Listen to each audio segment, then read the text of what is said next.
남자아이인데 10살입니다. 손을 흔들고 있네요. 네, 그래서 이 사랑스러운 두 아이를 하나님이 저에게 주셨는데 하나님의 자녀된 자로, 또 저희 육신의 부모의 자녀로, 또 영적인 아버지와 어머니의 또 자녀로 제가 살면서 참 많이 부모로서 배워야 될 것들을 많이 배우게 됐어요. 그래서 제 얘기도 오늘 조금 하고, 그리고 사실 이 강의는 저희 안에, 그러니까 저희 이 어른들, 다 큰 어른들이 자기 자신의 어떤 이런 부분들을 돌아볼 수 있도록 만들어진 강의이기는 해요. 근데 이제 교회에 어린아이들을 두신 부모님에게도 좋은 이제 비춤이 있을 것 같아서 제가 오늘은 아이들 양육을 중심으로 이렇게 강의를 하려고 준비했습니다. 교재 다 받으셨죠? 네. 그 강의의 제목은 유소년기의 토대 회복이에요.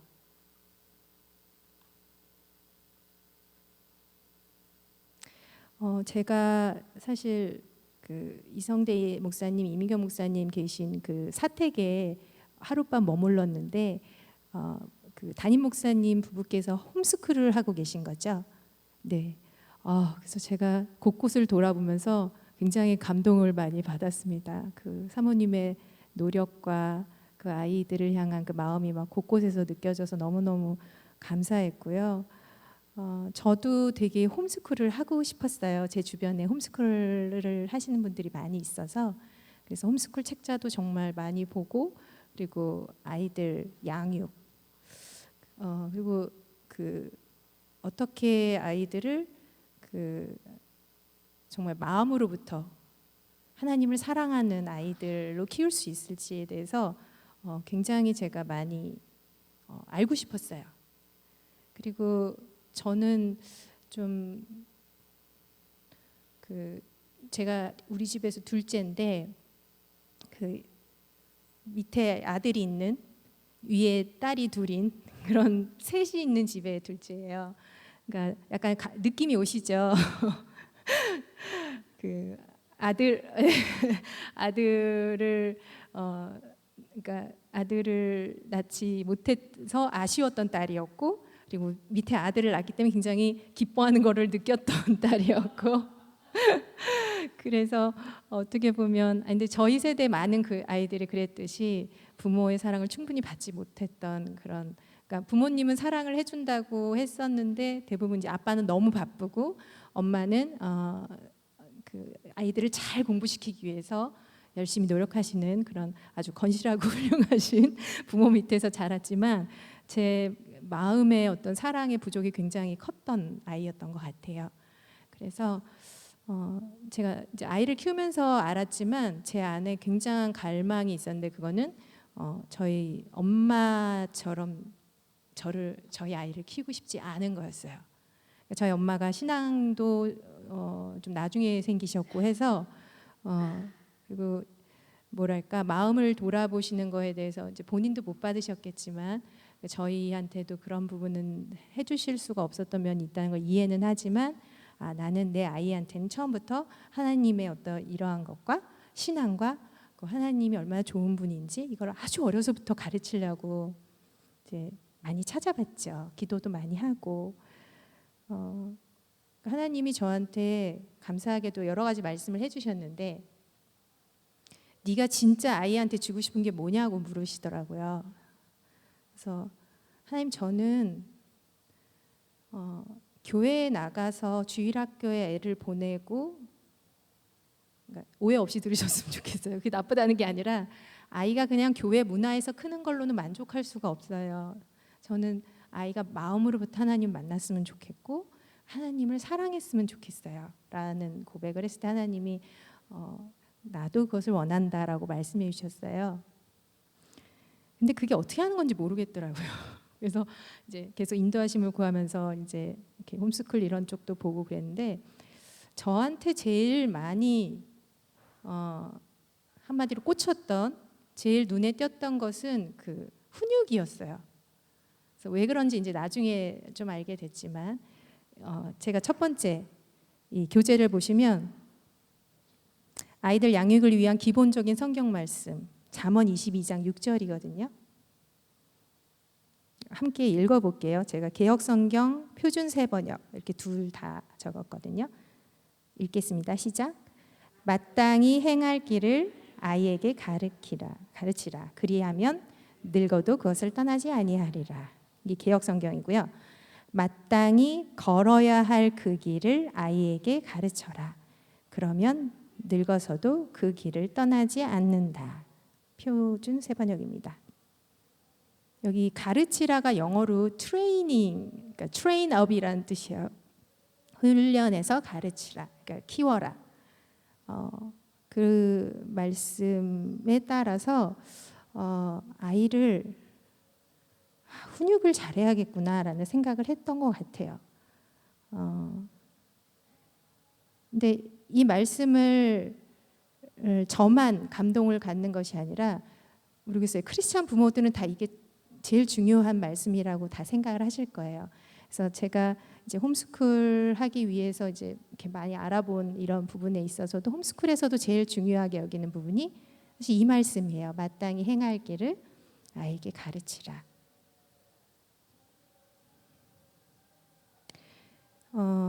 이 말씀을 제가 그때는 이제 어떻게 이해했냐면 마땅히 행할 길을 가르쳐야 되는데 마땅히 행할 길이 뭘까라고 생각했을 때 신약의 말씀을 떠올렸어요. 그 에베소서 6장 1절에서 4절 교재에 있으시죠? 첫 1절만 한번 읽어볼게요. 시작. 자녀들아 주 안에서 너희 부모에게 순종하라. 이것이 옳으니라. 아멘. 저도 옳다고 믿습니다. 네. 그래서 순종을 하게 해야 되는 거구나. 그래서 순종, 여기서 순종, 그다음에 잠언 22장 6절에서 훈련, 이렇게 해서 순종, 훈련을 시켜야겠구나 이렇게 생각을 한 거죠. 근데 대부분 그렇게 생각을 하셨기 때문에 저도 별 의심이 없었어요. 그래서 저희 첫아이는 지금 16살인 첫아이는 사실 그 훈련을 거의 10개월 때부터 받았습니다. 거기에는 아주 가벼운 맴매가 하나 있었고요. 왜냐하면 얘가 밤에 자꾸 젖을 달라고 잠을 안 자는 거예요. 그래서 이거를 어떻게 해야 되나 제가 5개월 때부터 5개월쯤이면 이제 밤중 수유를 끊을 수 있다고는 하는데 도저히 안 돼요. 거의 1시간마다 찾으니까 얼러도 보고 막 좀 떨어뜨려도 보고 울려도 보고 그러니까 다 안 돼요. 저는 이제 마음이 너무 조급하고 너무 힘들고 근데 누가 저한테 그 순종 훈련하는 책에 대해서 말씀해 주셨고 저는 그걸 오매불만 기다렸어요. 그리고 저는 그분이 그것을 가져다 줬을 때 하루에 다 읽었어요. 쫙 다 읽었는데 사실 그 책의 핵심은 뭐냐면 아이를 어떻게 이해할 것인지 아이가 너무 하나님한테서 와서 너무 사랑스러운 존재이고 그렇지만 그 아이의 마음에는 어리석은 것이 얽혀 있기 때문에 매를 사용하는 것에 대해서 두려워하지 말라. 그리고 여러 가지 훈련이 있어요. 근데 왜 저는 그 매를 드는 것을 굉장히 마음이 꽂혔을까요? 여러 가지 내용이 있더라고요. 그래서 그래 바로 이거야. 그래서 아주 조그만 나무 젓가락을 준비해서 애가 이제 깼어요. 또 찡얼거리기 시작하고 우는 거예요. 그래서 아주 부드러운 목소리로 저희 딸 이름 유진이거든요. 유진아, 밤에는 자는 거야. 네가 자다가 일어나면 약간 아플 거야. 그렇게 얘기를 하면서 발바닥을 딱 때렸어요. 애가 울잖아요. 계속 울잖아요. 그러면서 근데 그걸 계속 때린 게 아니라 한 뭐 세 개 딱딱딱 때리고 그래 이제는 자야지. 그리고서 이제 달래주고 그걸 며칠을 했어요. 며칠을 했어요. 그랬더니 애가 단념하기 시작했는지 한 일주일 됐을 때 자기 시작했어요. 그래서 좀 통잠까지는 아니지만 그 자는 시간이 조금 늘어나더라고요. 그래서 그래 바로 이거야. 애들은 훈련을 시켜야 돼. 이 마땅히 행할 길을 아이에게 가르치는 거를 6살 때 시작할 수는 없잖아요. 6살이란 자기 생각과 엄마를 어느 정도 말을 잘 알아듣고 자기 생각으로 결정할 수 있을 때는 이미 늦었어. 역시 훈련을 일찍 시작해야 돼. 이러면서 아이를 그렇게 시작을 했고, 그 외에는 뭐 별로 매맞을 일이 없는 아이였는데, 이제 12개월이 지나고 점점 자아가 강해지는 24개월이 되니까 거의 매일 맞더라고요, 얘가. 딱 잘못했지요. 그러면 네, 이러면 이제 서서 매맞는 곳이 있어요. 네, 이렇게 서가지고 저희 아이가 가서 제가 마음껏 얘기합니다. 딱 서서 이제 갔어요. 허벅지가 제일 튼실하니까 이제 딱딱 때리고 어떻게 얘기해야 되죠? 엄마 잘못했어요. 이렇게 얘기해요. 그러면 그래. 그리고 이렇게 위로해주고 안아줘요. 근데 그게 어느 정도는 잘 됐고 되는 부분이 있는데 여전히 안 되는 부분이 많더라고요. 그러니까 자꾸 애를 매를 때려야 되니까 제가 이제 너무 마음이 힘든 거예요. 일일이 다 매를 때리고 있으니까. 근데 제가 사실 고백하건대 애들이 훈육하는 걸 본 적이 없는 사람인 거예요. 그리고 우리 엄마가 나를 훈육을 했나 하면 훈육을 뭐 한다고 하셨겠지만 정말 바른 길을 벗어났을 때 따끔하게 혼을 내셨겠지만 그게 하나님이 원하시는 훈육은 아니었잖아요. 그냥 이 바운더리를 벗어나면 엄마가 생각한 바운더리를 벗어나면 굉장히 크게 혼이 나고 이제 저는 많이 안 혼났는데 언니가 혼나는 걸 많이 본 그런 둘째였기 때문에 그냥 두려움이 있어서 엄마 말을 아주 잘 들은 애여서 저는 별로 혼날 일은 없었어요. 근데 얘를 이렇게 훈육시키려니까 정말 잘 모르겠는 거예요. 근데 아이가 어떤 면에서는 잘 순응한 편이었고, 근데 이제 문제는 해보신 분들은 아시겠지만 제가 기분이 평온할 거나 성령님이 충만할 때는 아주 잘해요. 그리고 위로하는 것까지 잘해요. 근데 제가 애 때문에 너무 열이 받거나 화가 나면 제가 생각하기에도 너무 심하게 하는 거예요, 애한테. 그러니까 제 마음이 너무 상하기 시작하더라고요. 근데 어떠한 면에서 저는 그게 옳다고 늘 믿어왔기 때문에 제 패러다임의 전환이 일어날 때까지는 제가 꾸준히 그렇게 했습니다. 근데 하나님이 모르겠어요. 그러니까 뭐가 옳다 그르다라고 말하기는 좀 어려운데 제가 이것을 이렇게 지나온 여정들을 지금 조금 더 말씀을 드릴게요. 말씀을 보면서.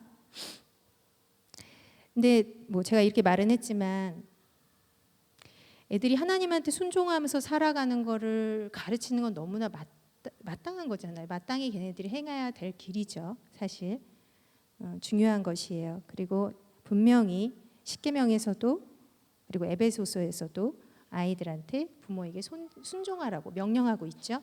그리고 이것은 되게 약속이 있는 계명이에요. 그래서 순종하면 그리고 아버지 어머니를 공경하면 이 땅에서 장수하는 잘 되는 약속이 있는 그런 계명이에요. 근데 저도 아이를 훈련시키면서 보니까 매가 굉장히 유용한 면은 있어요. 아이를 그러니까 제가 매에 대해서 느끼는 지금 정리된 부분들은 잘못을 했을 때 결과가 있다는 것을 알려줘요. 그래서 예수님이 그냥 엄하게 십자가의 고통을 받고 돌아가신 게 아니라 그 대가를 치를 수밖에 없었다는 것을 굉장히 쉽게 이해해요, 애들이. 그러니까 모든 잘못에는 결과가 있기 때문에 예수님은 우리를 너무 사랑해서 그냥 고통받으신 게 아니라 그 죄의 대가들을 치르기 위해서 돌아가신 것에 대해서 굉장히 어렸을 때부터 이해를 해요. 그래서 그런 십자가의 어떤 죽은 부분을 잘 이해하는 대가 부분을 잘 이해하는 그런 장점이 있고요.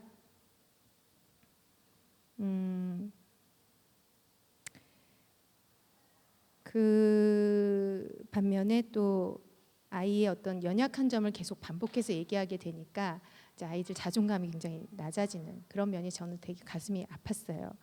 근데 아이들 안에 그 우리가 느끼잖아요. 키우면서 어떤 그 이기적인 마음이나 고집을 꺾지 않는 어떤 거역적인 것들을 저희가 볼 때가 있어요. 그리고 그거랑 뭐 이렇게 씨름을 하다가 이제 애를 재우죠. 그럼 그 얼굴이 그렇게 천사 같을 수가 없어요. 너무 아이들이 예쁘고, 아휴, 내가 좀 더 참을 걸, 막 이런 생각을 많이 하죠.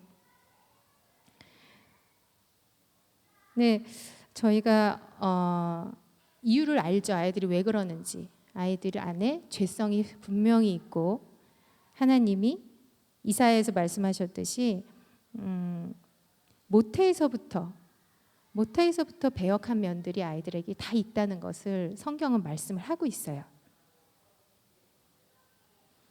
그 죄성이 결국엔 어디서 오나요? 아이들의 죄성이.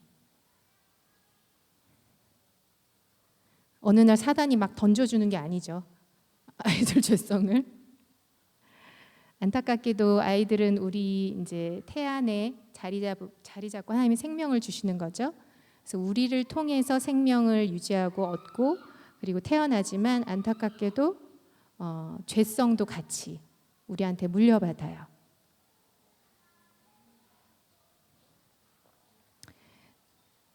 잉태되는 순간부터 우리 부모들의 죄성이 아이들의 것이 되죠.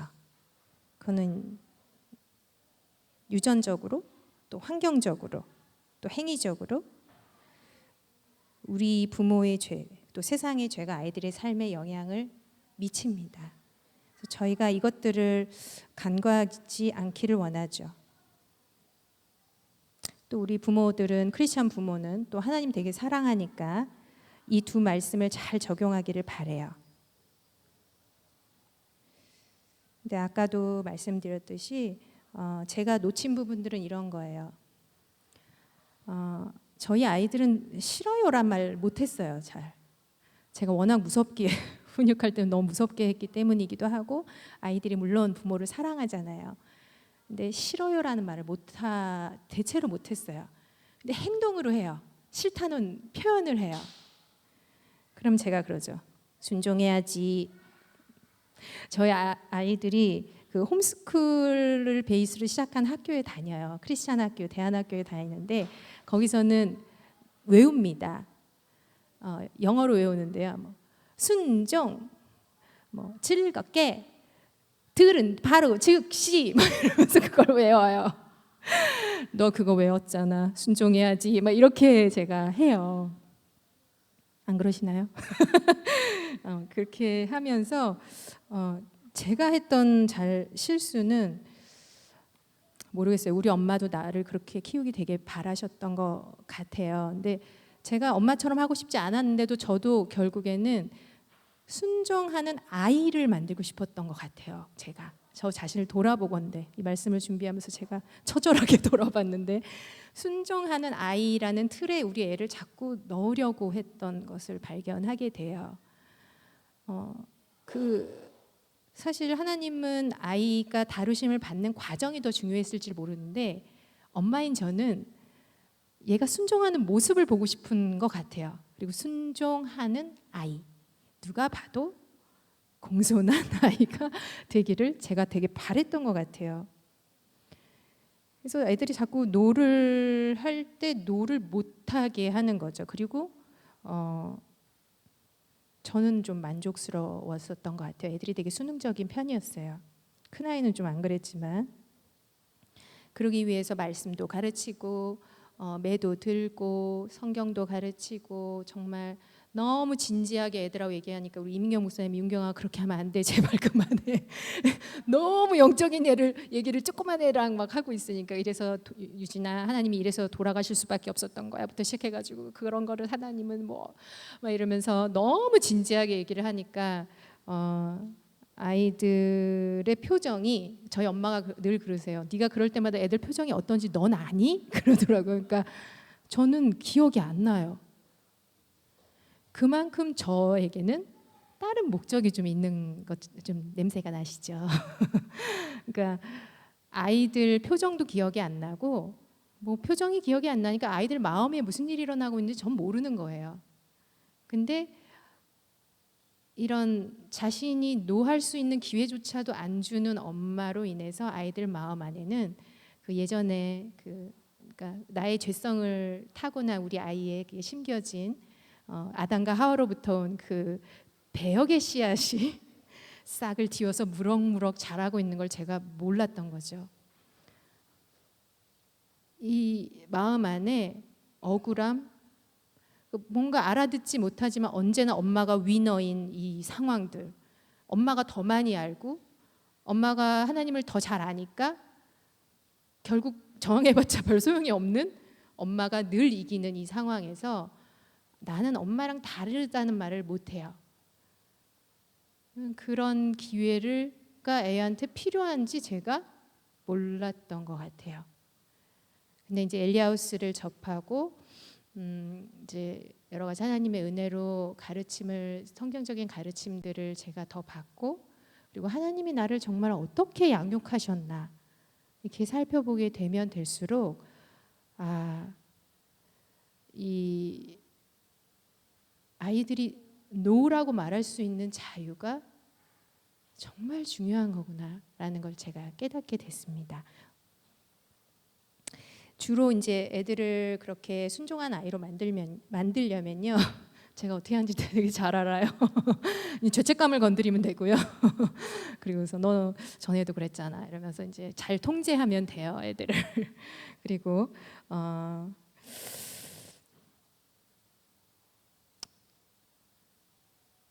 정말 이 훈육에 대해서도 이제 제가 나중에 깨달은 것은 그저 그냥 아이가 내가 잘못, 아까 매 이점에 대해서 드린 것처럼 내가 잘못한 거엔 결과가 있구나. 그래서 엄마한테 노를 했어요. 근데 그건 정말 하지 말아야 되는 일이었어요. 그러면 그 결과를 걔가 어느 정도는 담당함으로써 그 결과를 깨닫게 하는 것이 사실 더 중요한 부분이었던 거예요. 근데 제가 그렇게 했던 이유들을 제 마음을 돌아보면 일단 크리스찬 부모로서 이 아이가 커서 불순종한 아이가 되면 나의 크리스찬 부모로서의 삶은 실패잖아요. 거기에 많은 위협을 느꼈던 것 같아요. 제가 너무 솔직한가요? 네, 저희 크리스찬 부모로서의 나중에 명성은 엉망이 될 것 같고, 뭐 꼭 그래서가 아니라 애가 노라고 하면 그렇게 위협이 느껴졌어요. 저는 이거 아닌데, 너는 배역의 길로 가고 있는 것 같은 그런 마음이 들었고, 부정적인 감정을 표출하는 거에 대해서 제가 안정감이 없으니까 자꾸 압도돼요. 이러면 안 되는데 도대체 뭐가 잘못된 거야라는 그 압도감이 제게 있었고, 그 행동을 자꾸 교정하려고 하다 보니까 계속 네 마음엔 이런 게 얽혀 있는 거야 라면서 그냥 지적을 하게 되는 거죠. 약간 이제 비난이죠. 그러니까 결국에는 내 마음의 안정감과 불안감 때문에 아이를 굉장히 이렇게 틀에 넣으려고 했던, 그리고 점점 뭐 성령님이 도우심은 어디 갔는지 모르겠고 그저 그냥 아이를 이렇게 잡는 그런 것이 되어버리더라고요. 그래서 이제 하나님의 은혜로 이제 이 아이에 대해서도 제가 많은 회개를 할 수 있는 기회를 얻게 됐고요. 무엇보다 저는 참 이해할 수가 없었어요. 이 아이가 어떻게 보면 굉장히 상처받는 상황이잖아요. 근데 하나님이 저를 더 긍휼히 여기시더라고요. 그래서 저는 그런 상황이 잘 이제 이해가 안 됐지만, 그렇기 때문에 계속 은혜를 받음으로 또 하나님이 무엇을 원하시는지 담대히 구할 수가 있었던 것 같은데, 여기서 우리 이 마땅히 걸어야 할 것이 아이가 마땅히 행할 길, 이게 무슨 뜻인지 한번 살펴볼게요. 아이들한테 네가 마땅히 행할 게 뭐니? 라고 물어본다면 아이들은 뭐라고 대답할까요?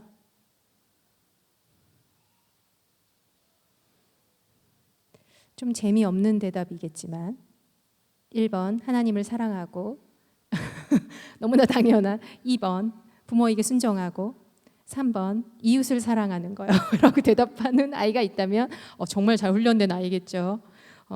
그러나 그 대답을 거의 뭐 1년에 한 번씩 하다 보면 아주 지겨운 것이 되겠죠. 왜냐하면 자기가 그렇게 하지 못하는 부분이 많이 있으니까. 네. 근데 다행스럽게도 이 여기서의 그 마땅히 행할 길이라는 그 원래 히브리어 원어는 하나님께 마땅히 행한다는 의미가 아니에요. 그런 뜻이 아니라 그 아이의 고유하고 타고난 성향을 말한다고 합니다. 그러니까 즉 그 아이만의 길이라는 뜻이에요.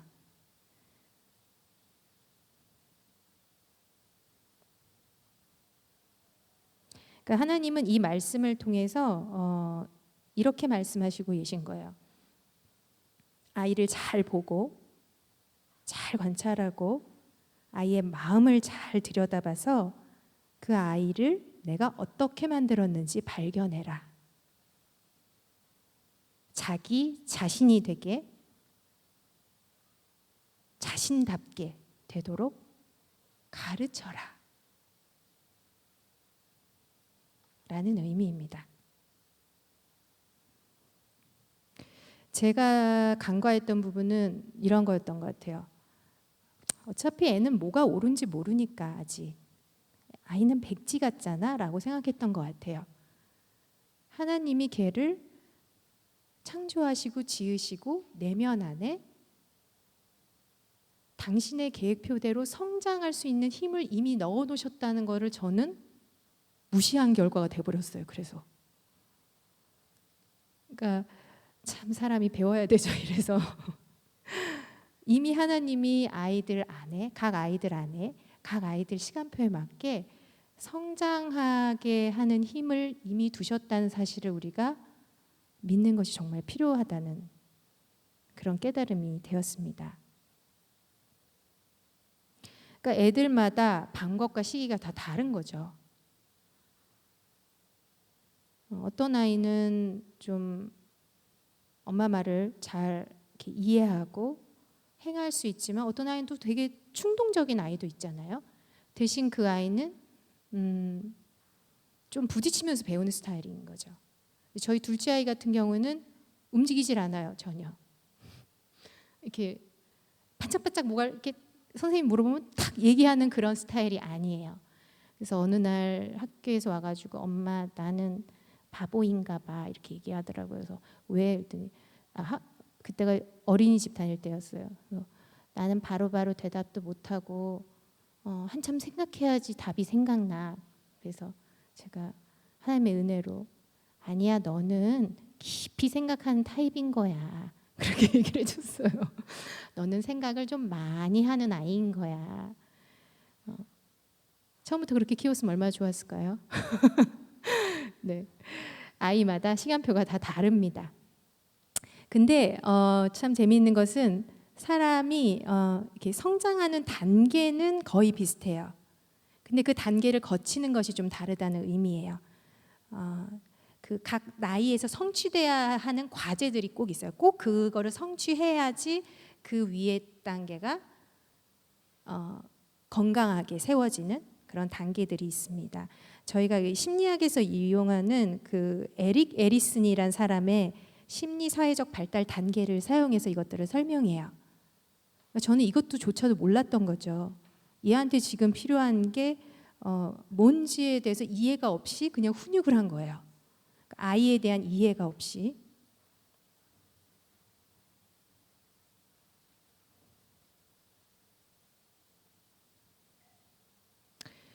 그래서 이 단계들에 대해서 오늘 좀 자세히 살펴보려고 해요.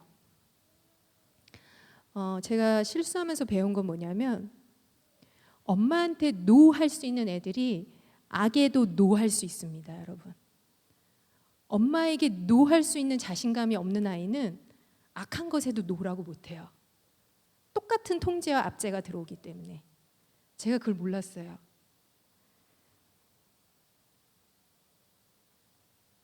그래도 참 하나님 은혜로우신 분이라서 저희 실수와 실패를 하나님의 영광으로 바꾸실 수 있다고 믿고 열심히 기도하고 있습니다.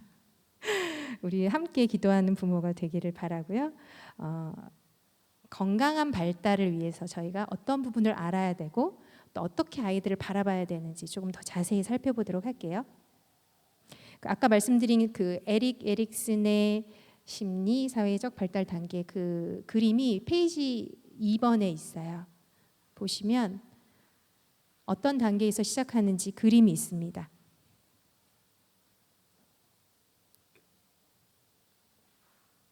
제일 밑에 기초 신뢰라고 써 있죠.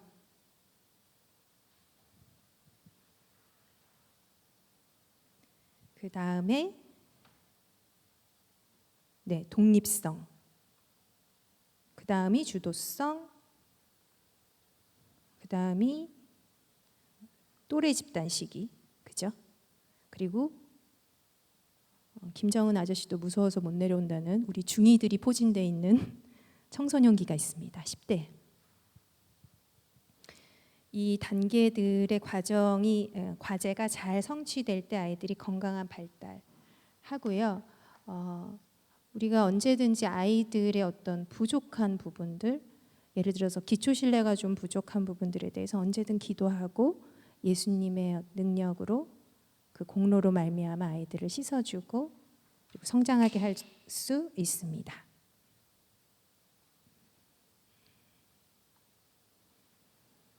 그래서 에베소서 4장 15절 말씀 1페이지에 있는 말씀인데요. 제가 읽어볼게요. 사랑 가운데 진리를 말하며 범사의 머리 되시는 그리스도에게까지 자라나야 합니다. 아멘.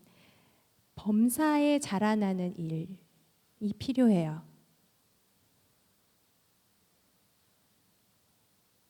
우리 애들 몸이 잘 크고 있는지는 저희가 눈에 잘 보이죠. 또래보다 키가 너무 작다든지 몸이 너무 허약해 보인다든지 그럴 때 우리가 조처를 많이 취하잖아요. 뭐 이빨이 너무 늦게 빠진다든지 아니면 뭐 너무 빨리 빠진다든지 이런 거에 우리가 굉장히 민감한데 아이들의 마음이 얘 성장 속도에 잘 자라고 있는지 잘 눈에 안 보여요. 그러니까 예를 들면 그 뭐 1살짜리, 2살짜리가 뼈가 이렇게 부러졌다고 치면 다리뼈가 부러졌는데 이거를 잘 아물게 하지 못하면 아이는 평생 다리를 절 수 있는 것이죠. 근데 이 기초 신뢰 부분에서 정말 필요한 것들을 공급받지 못했을 때 아이들 마음이 적절한 케어와 공급을 받지 못하면 마음이 절개되는 일이 생기는 겁니다. 안타깝지만 우리 어른들도 그래요. 우리 몸이 굉장히 성장했잖아요.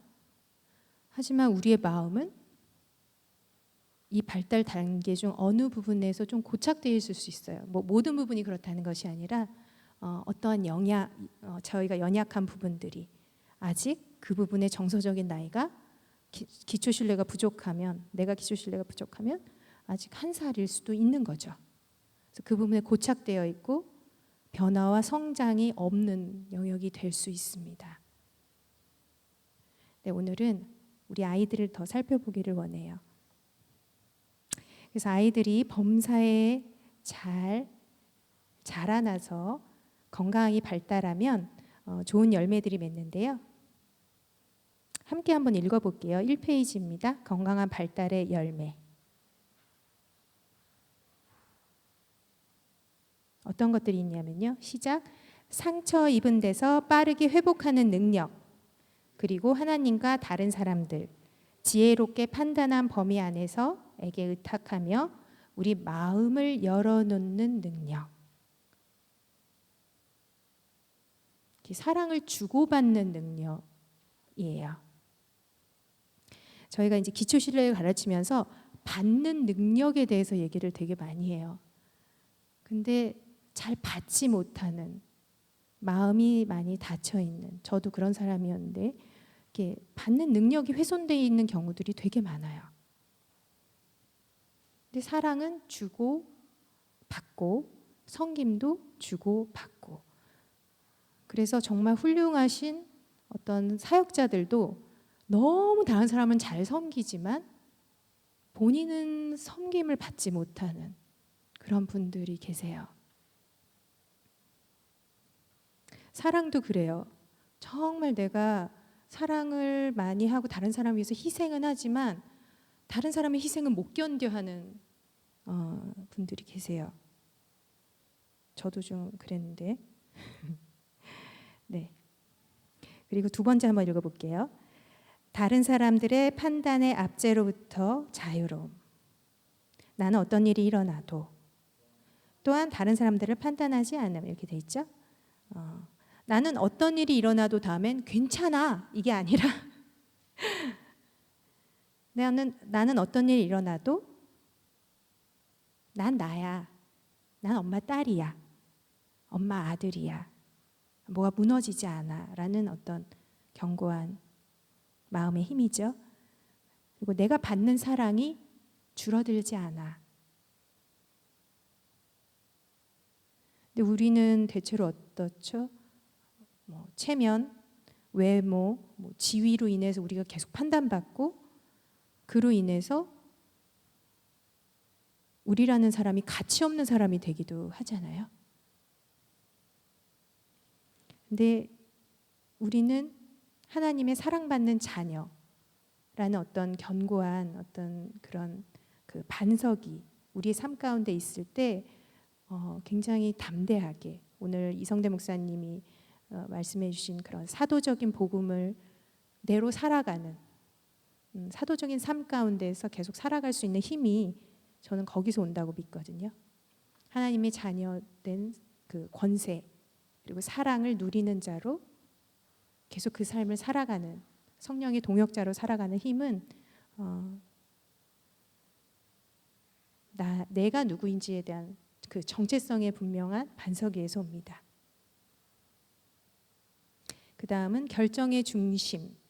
다른 사람으로부터 통제받거나 조종되지 않는다.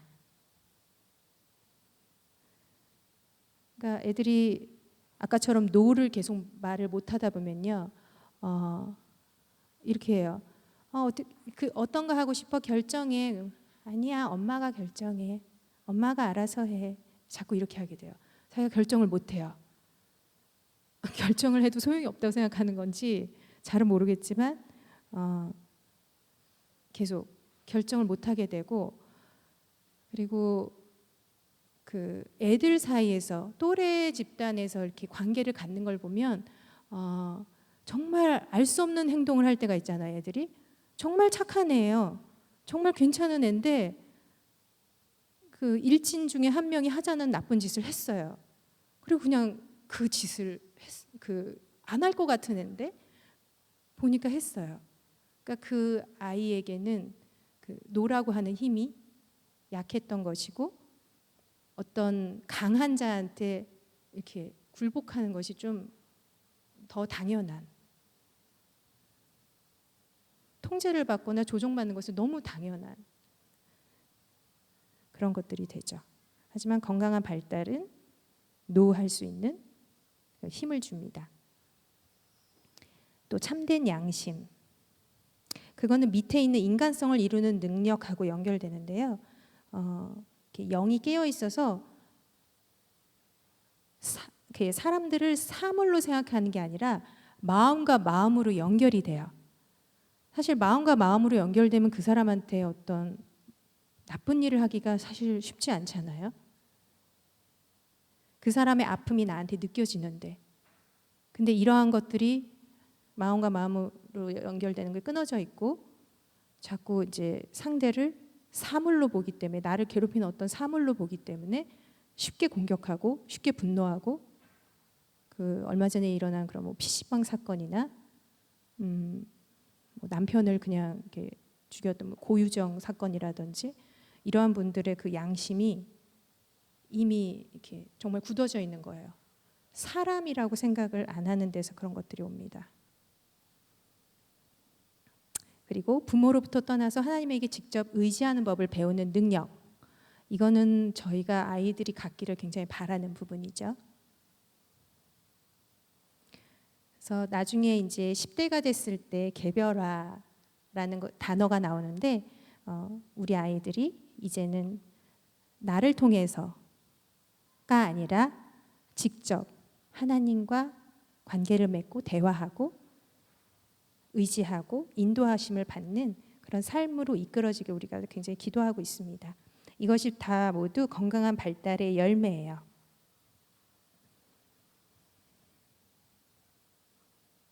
자, 그럼 이제 그 2페이지에 있는 심리사회적 발달 단계 그림 보시면서 0세에서 2세 기초 신뢰부터 시작할게요.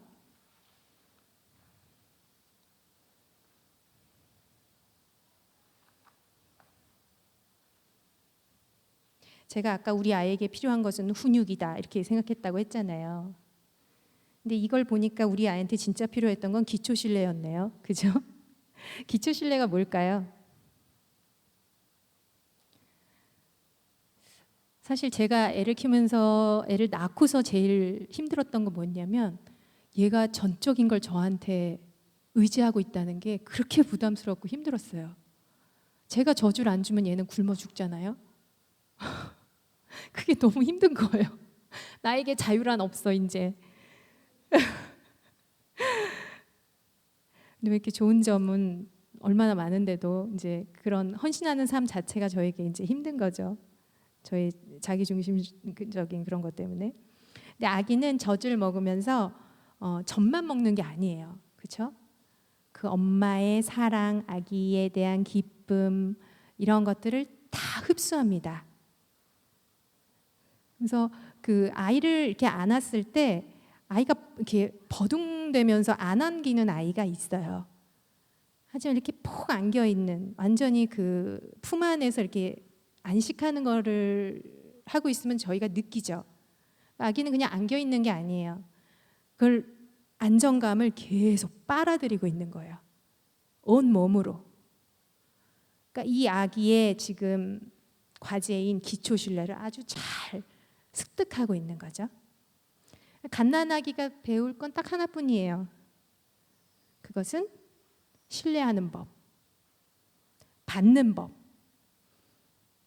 우리가 지금 크리스찬으로 살아가면서 누구한테 뭐 주는 거가 되게 부담스러울 때가 있잖아요. 그래서 주려고 굉장히 노력을 하고 주지 못하는 마음을 굉장히 회개하잖아요, 우리가. 근데 우리가 잘 받지 못한다고 회개한 적은 별로 없는 것 같아요. 근데 저는 회개해야 된다고 믿습니다. 잘 받으셔야 돼요.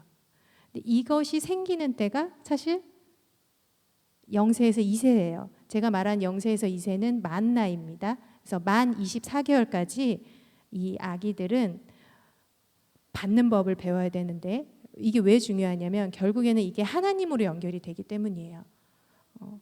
아기들한테 부모 존재는 하나님과 같아요. 우리가 하나님 앞에 할 수 있는 게 아무것도 없잖아요. 아기도 마찬가지입니다. 부모 앞에서 뭐 잘할 것도 없고 할 수 있는 것도 없고 뭐 열심히 해서 내가 누군지를 입증해 보일 필요도 없는 거잖아요. 하나님 앞에서는. 이 첫 번째 관계의 경험을 통해서 아기는 하나님과 어떻게 관계를 맺는 건지 배워요. 그리고 아기의 많은 인격과 성격 이것이 만 1살까지 다 형성이 됩니다. 제가 지금 말씀드렸는데 다 형성이 돼요, 여러분. 6살 때 다 형성이 된 아니고요.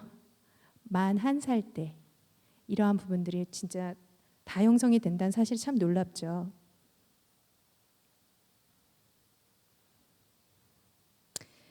그러니까 애들을 돌까지 키우는 게 사실 제일 힘들다고들 많이 하시는데 어마어마한 사역을 하고 계신 거예요, 부모님들이. 자, 부모들은 다음을 통해 기초 신뢰가 발달하도록 돕는다. 함께 읽어볼게요. 시작. 신체적인 돌봄, 먹이고 기저귀를 갈아주고 씻어줌. 풍부하고 부드러운 애정 표현, 만져주고 안아주고 살살 흔들어주고 노래 불러준다. 깍꿍놀이 같은 게임을 하며 놀아준다. 모든 면에서 돌봄을 준다. 아빠들 또한 아주 초기부터 필요하다.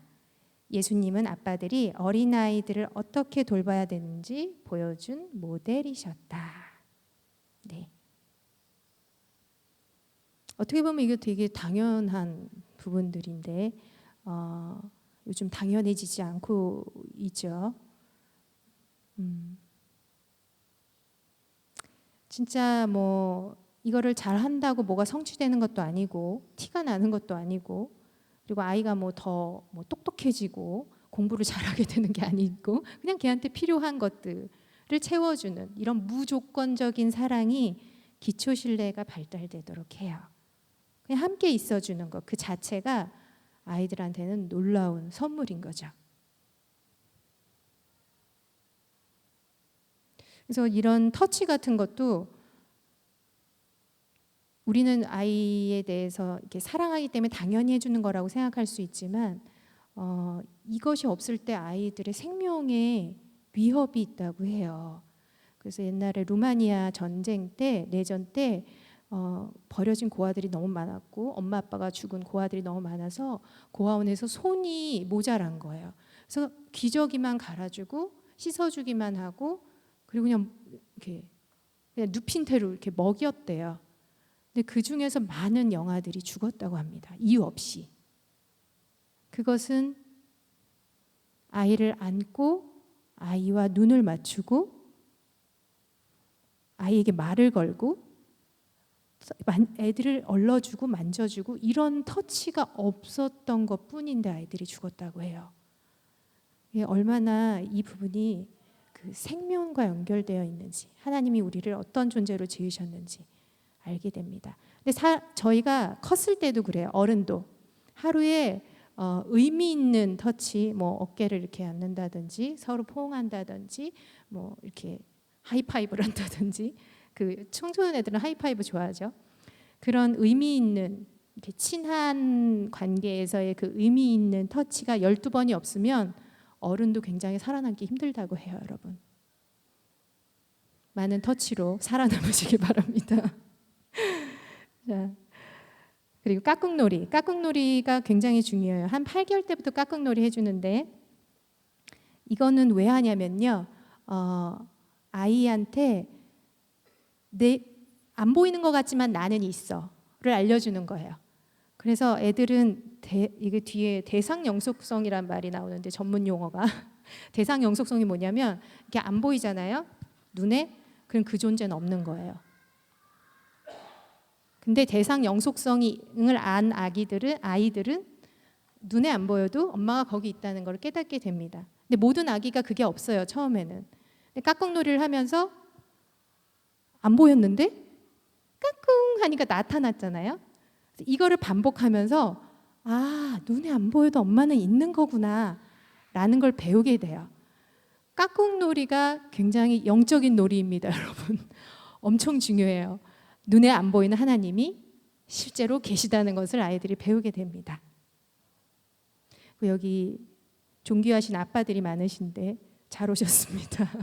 아빠는 아주 초기부터 너무너무 필요해요. 그 아이들한테 확고한 기초 신뢰를 줄 수 있는 아주 중요한 분들이세요. 그 밑에 에베소서 6장 4절 말씀이 뭘로 시작하죠? 아비들아, 또 아비들아. 엄마가 빠졌어요, 여기. 아비들아, 너희 자녀를 노엽게 하지 말고 오직 주의 교훈과 훈계로 양육하라. 아버지들에 대한 부르심입니다, 여러분.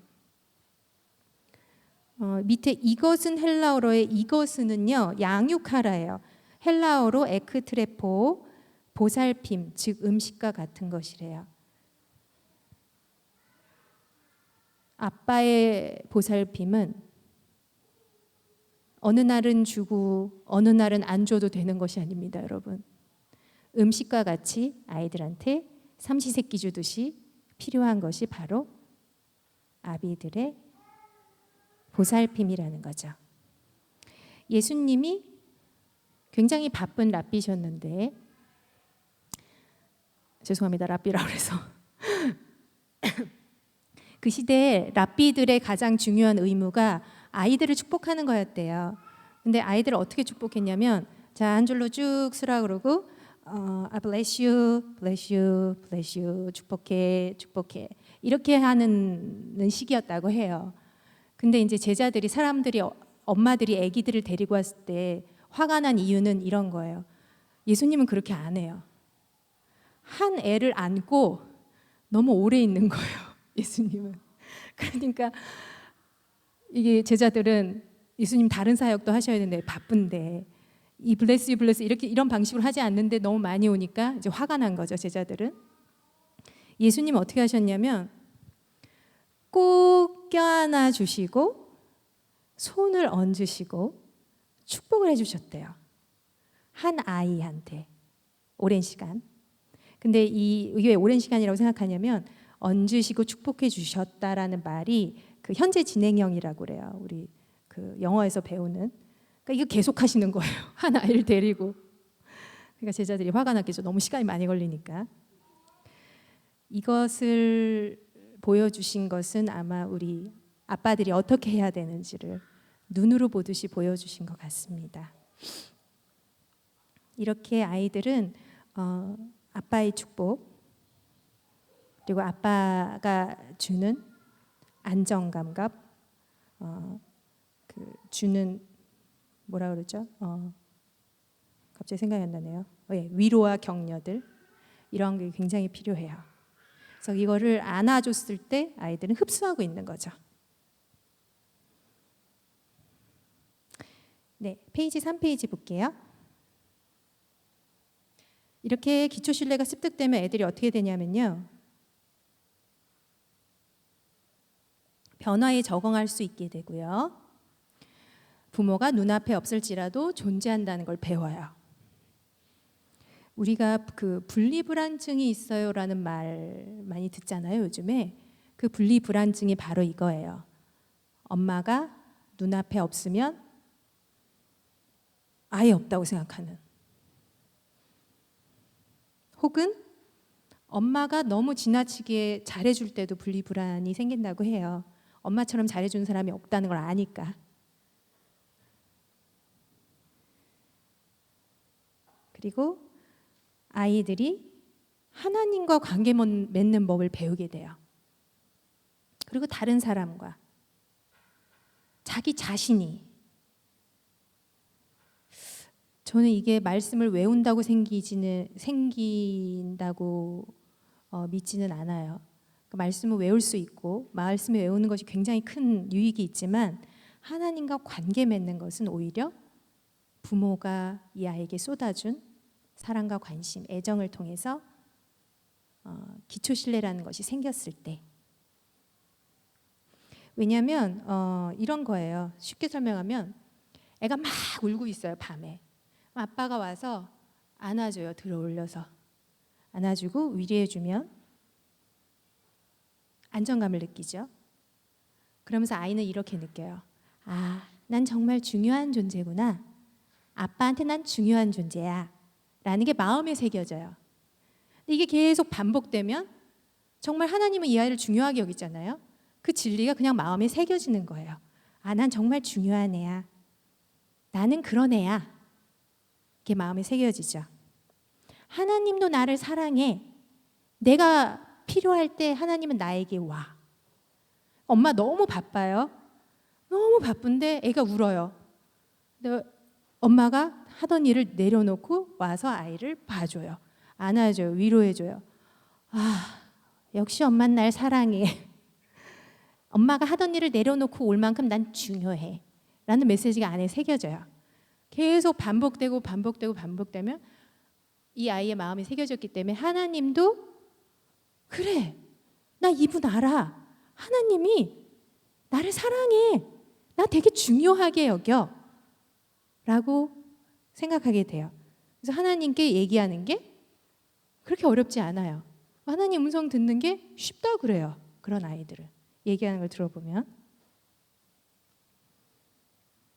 그러니까 부모가 하는 이 작은 행동들이 결국엔 뭐냐면 이런 진리들을 죄송해요. 말씀을 암송해야 돼요.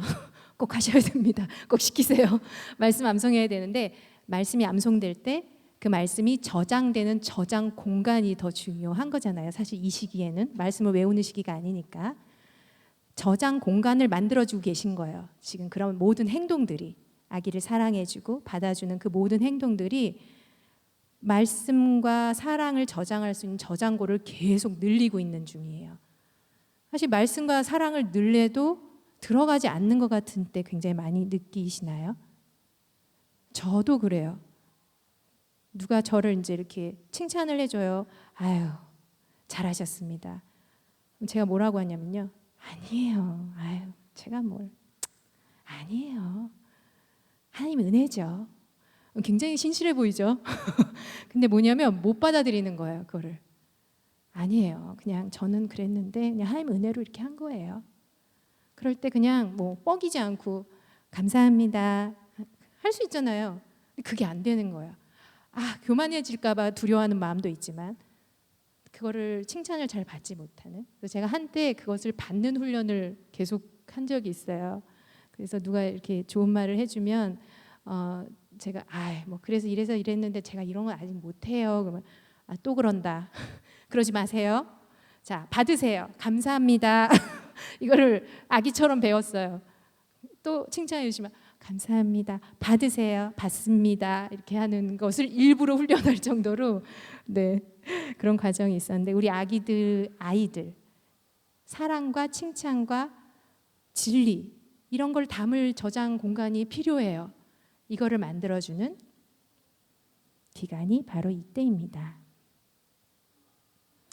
이제 기초 신뢰가 습득되지 못하면 참 안타깝지만 이게 하나님 임재를 잘 느끼지 못하거나 다른 사람들과 이렇게 영과 영으로 혹은 마음과 마음으로 연결되기가 굉장히 어려워져요.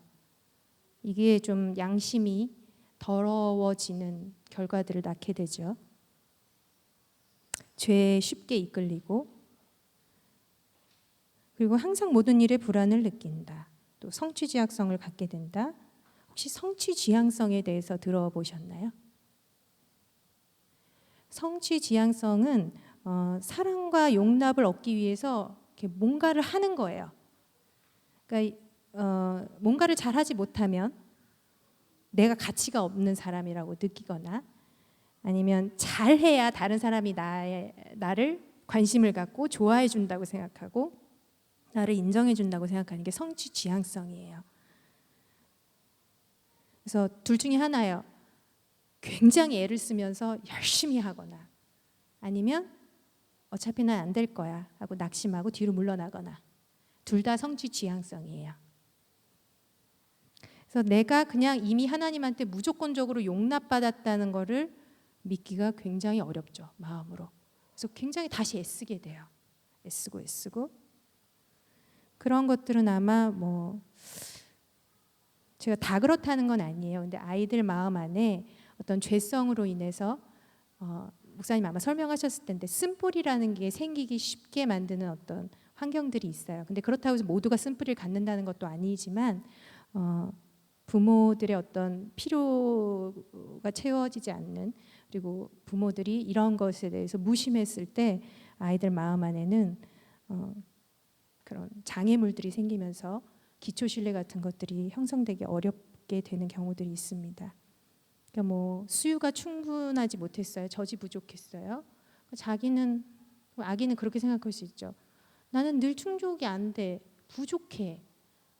나는 부족하게 나한테는 충분하게 안 줘. 라고 생각할 수 있어요. 아기들은. 사정이 생겨서 진짜 단유를 해야 되는 경우들이 생기죠. 그러면 내가 좋아하는 걸 뺏어갔어. 이런 감정들이 되게 유치하지만 아이들한테는 굉장히 큰 거예요. 그 아픔과 그 상처로 인해서 아이들은 앞으로 나는 좋은 걸 받지 못할 거야 라는 어떤 거짓말을 믿게 돼요. 그리고 충분히 주지 않는 거 보니까 나는 그렇게 중요하지 않은가 봐.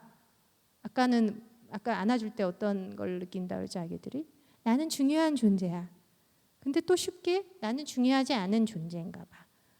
아기들이 정말 인지와 어떤 감정 그런 부분에서 부족한 것처럼 보이지만 아이들 영 안에는 이미 많은 판단과 생각들이 있다는 거예요. 그리고 그 안에서 결정을 내릴 수 있어요. 나는 주지 않으니까 어차피 못 받을 거야.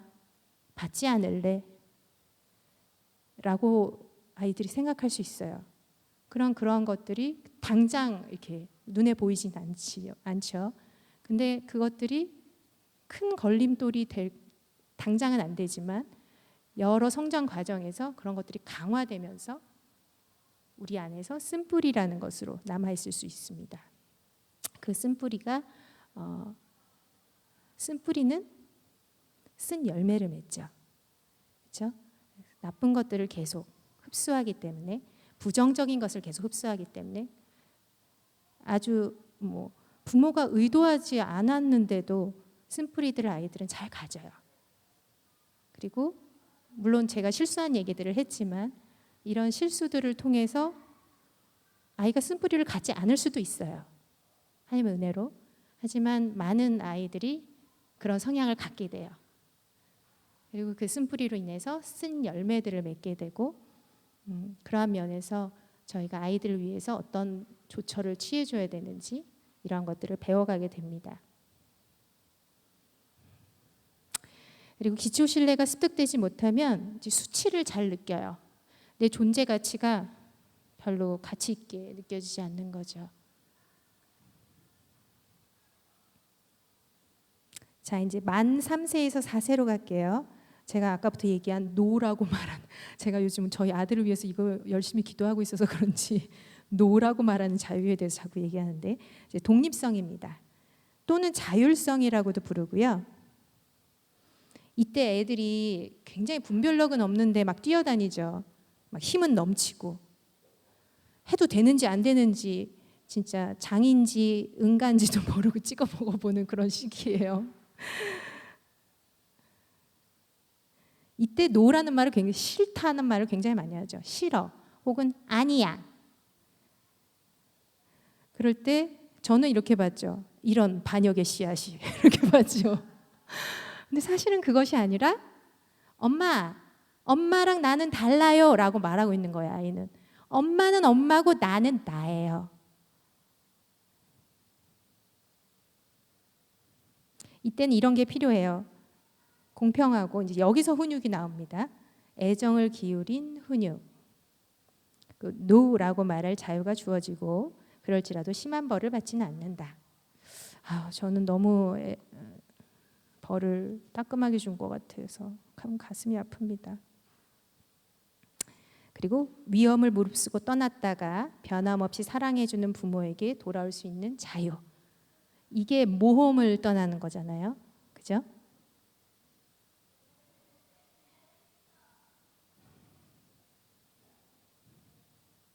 어떤 부모는 제가 읽었는데 노라고 말하지 않는 아이로 만들기 위해서 아이 앞에서, 외국분인데 노라는 말을 안 했대요.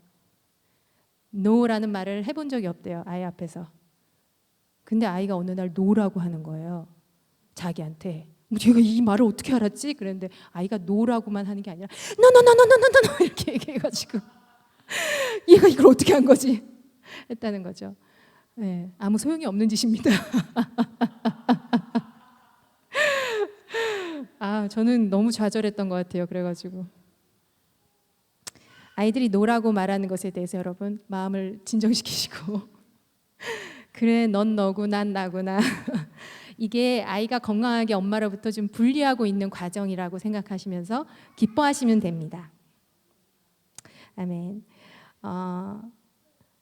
근데 그거는 필요하죠. 훈육. 사랑스럽고 정죄하지 않고 비난하지 않는, 수치를 주지 않는 훈육을 하셔야 됩니다. 아이고야.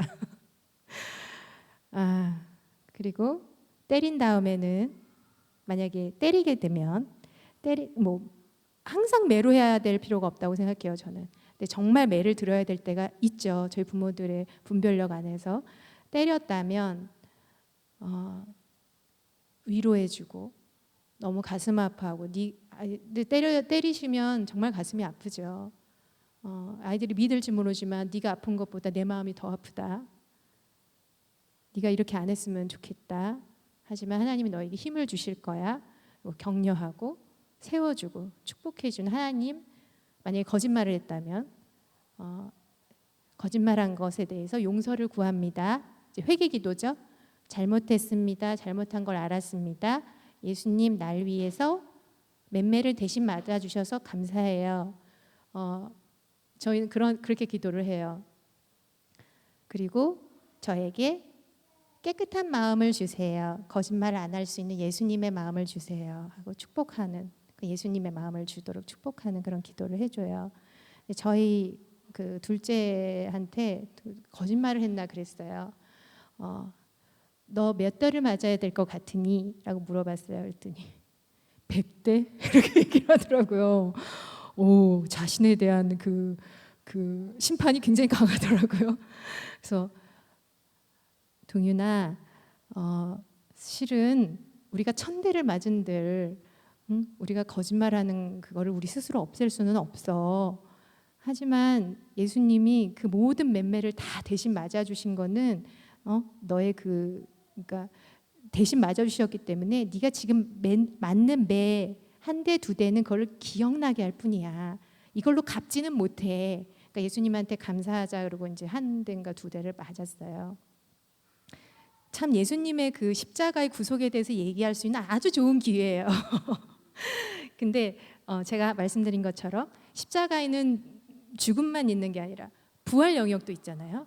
그래서 여러분 부활 영역도 균등하게 해주셔야 돼요. 매를 때리거나 훈육을 하게 되면 그래야 이제 아이들이 나중에 잘못은 대가가 있구나. 그런데 예수님이 그 모든 대가를 다 치르시고 나를 위해서 담당하셨을 뿐만 아니라 이제는 내가 하나님과 화해하고 연합해서 살 수 있게 나를 위해 오셨구나. 이제 나는 하나님의 자녀로 그런 삶을 살 수 있고 하나님께 구할 수 있구나까지 가게 됩니다. 아이들이. 안 그럼 매일 회개하고 매일 울고 죄 때문에 죄책감에 시달리는 아이들이 되겠죠. 그래서 사실 훈육이라는 거는 구조만 세워주는 거예요. 근데 제가 한 실수는 자꾸 얘기하지만 그걸 그만두게 하려고, 만약에 거짓말이면 거짓말 그만두게 하려고 아주 호되게 혼내는 거죠. 근데 그거는 제가 할 일이 아니었던 거예요. 그건 하나님이 하실 것이고, 만약에 거짓말을 하면 이러한 결과가 있고 하나님이 너무 마음 아파하시고 엄마도 마음 아파하고 그것에 대해서 신뢰를 잃게 되고 서로 마음과 마음으로 연결되기 어렵고 뭐 그런 걸 많이 배워가겠죠. 여러 번 하면 아닌가? 네, 이게 이런 과정을 가져가면서 용서받을 수 있고 용서받고 심지어 깨끗한 마음을 위해서 구할 수 있고 내가 거짓말을 안 할 안정감을 가질 수 있다는 것까지 계속 반복되는 어떤 훈육을 통해서 그 삶의 구조를 세워가는 거예요. 그래서 이 훈육이라는 것이 참 그래서 가치 있게 됩니다. 부활의 삶까지 아이들한테 가르쳐 주셔야 돼요. 그래서 독립성이 습득되면 이 분리불안을 극복할 수 있어요. 엄마 아빠는 여전히 거기 있을 것이다. 그리고 개별화 얘기했죠. 엄마랑 나는 다르고 나랑 너도 달라. 쟤는 나랑 다르네. 이거를 이제 비교하는 것을 쟤는 잘하고 나는 못하고가 아니라 그냥 다른 것이구나 라고 생각하게 돼요.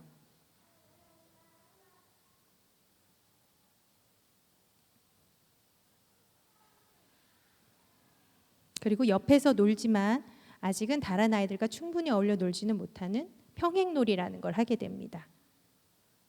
우리 그러잖아요. 애들이 잘 뭔가를 나눠줘요. 놀다가 나눠줘야지 그러면 네 하고 나눠줘요. 되게 좋아하죠. 근데 싫어 안 나눠줄 거야. 그러면은 아이고 얘가 벌써 이기적인 마음을 보이네 이렇게 생각을 하죠.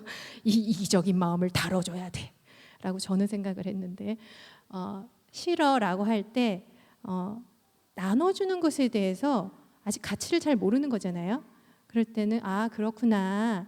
근데 같이 가지고 놀면 같이 놀 수 있어. 나누면 같이 놀 수 있어 라고 가르쳐주지만 걔가 그것을 선택해서 자기의 의지로 나눠줄 때까지 기다려줘야 돼요. 참 이 기다려주는 게 안 되네요. 참 예, 그렇게 할 때 그렇게 하게 됩니다. 이런 가르침이 있다면 그 아이가 그것을 하게 될 거라는 믿음이 정말 우리한테 필요한 것 같아요. 하나님이 그렇게 하실 거라는 거 기다려주고 그 아이가 자기의 마음으로 나눌 때까지. 근데 아직은 그러지 못한 나이예요. 독립성만 이제 꼽히는 나이인 거죠. 그래서 이런 게 없으면 새로운 것을 하는데 자신이 없어요.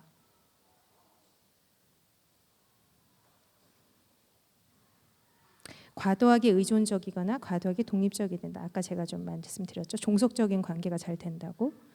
노라고 말할 수 없거나 노라고 너무 많이 말한다. 즉 순응하거나 지배하려고 한다. 부모조차도 지배하려고 그래요. 그래서 애들이 부모한테 계속 노라고 하는 이유는 부모님을 이렇게 컨트롤하려는 시도이기도 해요.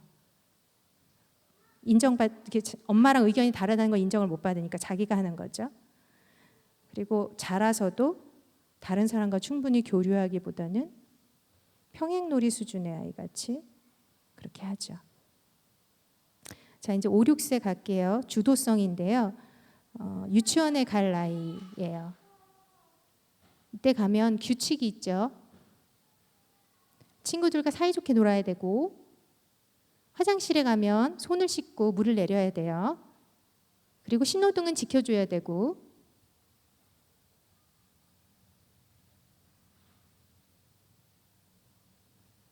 세상에 죽음이라는 게 있다는 것을 배우게 돼요. 그럼 생명도 있다는 것도 배우게 되죠. 그러니까 자기 힘으로 이제 막 배우는 게 시작되는 거예요. 그리고 다른 애들하고 같이 노는, 동질감을 갖는 것, 감정이입되는 것, 의사소통이 되는 그런 시기죠. 이럴 때 주도성 생성을 위해서 책임을 맡기는 것, 감당할 만한, 그리고 성공할 만한 거를 일단 맡기죠. 그리고 잘하면 칭찬을 많이 해줘요. 근데 또 이게 지나친 칭찬이 애들한테 별로 좋지 않다는 얘기를 하죠. 과정을 칭찬하고 아, 네가 정말 이렇게 하려고 했구나. 마음을 칭찬해 주는 게 굉장히 중요합니다. 그리고 새로운 활동들에 대해서 두려움을 가지죠. 애들이 그럴 때 안심시키고 부끄럽지 않게 한다. 그리고 놀이터에서 노는 걸 굉장히 후원해야 됩니다. 그래서 놀이터에 엄마들이 거의 하루 종일 나가 있죠. 이 시기가 되면. 완전한 또래 집단으로 가는 그 중간 단계, 유치원에 간 단계예요. 그리고 다른 아이들과의 갈등을 다룰 수 있는 법을 배우도록 도와준다. 우리도 참 다른 사람과의 갈등을 다루는 거 배우는 게 어렵죠. 나에게 죄진 자에게 직접 가는 이런 원리들을 아이들한테 맞게 설명해 줄 수도 있어요. 그래서 그 사람하고 얘기해서 얘기가 잘 되면 그 사람을 얻는 것이고 안 되면 누군 한 사람을 데려가서 얘기하고 이런 것들을 아이 수준에 맞게 성경을 적용해서 가르쳐주는 것도 참 좋은 것 같아요. 이렇게 주도성이 습득되면 애들은 더 큰 책임을 맡을 수 있겠죠. 그래서 부모와 더 오래 떨어져 있어도 자신의 시간을 어떻게 이렇게 관리할 수 있는 그런 능력들이 자라요. 그래서 자신의 내면에도 안정감이 있고 학교 생활이 시작되죠. 이제 규칙을 가지고 친구들이랑 놀아요. 친구야, 내가 네 거 좀 빌려도 될까? 이게 되죠. 그리고 알았어, 빌려가. 근데 너 그거 빌려줄래? 서로 빌릴 수 있는 얘기가 되는 거죠. 그리고 좋아, 너 엄마 해, 난 아빠 하자. 그리고 너는 애기 해 이러면서 엄마 아빠 놀이를 시작해요. 뭐 더 일찍도 시작하지만. 그리고 새로운 것을 시도하는데 자신감을 갖는다.